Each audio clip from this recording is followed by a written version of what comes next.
Out-of-school youth naman ang nais na paglaanan ng Kamara ng Proteksyon at Karapatan na ayon sa ilang kongresista ay nakababahalang isyu sa bansa, partikular na sa mga kabataan. Nagbabalik si Julian Bunag. 16 na panukalang batas na may iba't ibang bersyon ang inihain ng mga kongresista sa Kamara. Iisa ang layunin nito, magkaroon ng Magna Carta ang mga kabataang out-of-school youth.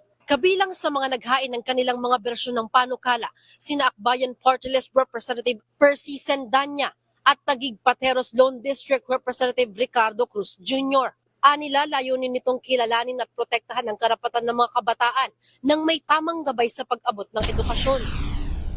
Marami sa kanila ay may pangarap, may kakayahan at may potensyal, ngunit kulang sa suporta at pagkakataon upang maabot ang kanilang mga mithiin.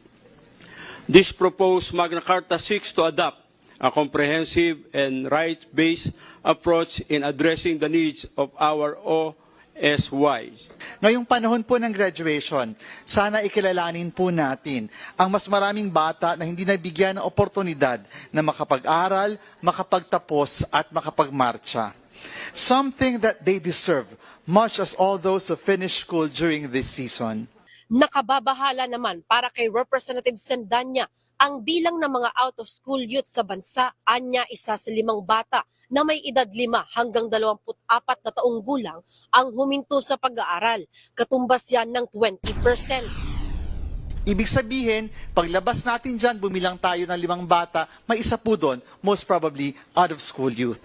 Nakakabahala na ito as it is. Habang 47.5% naman ang out-of-school youth na nasa edad 18 taong gulang hanggang 24. Hindi sila huminto sa pag-aaral dahil sa kawalan ng interes.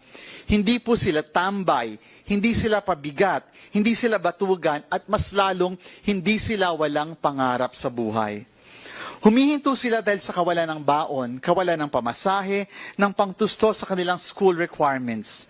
Huminto sila dahil kailangan nila magtrabaho at magpaaral ng mga nakababatang kapatid. Huminto sila dahil kailangan.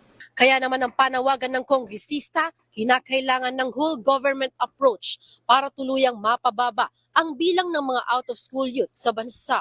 Para sa totoong balita sa Bagong Pilipinas, Julian Bunag, Congress News.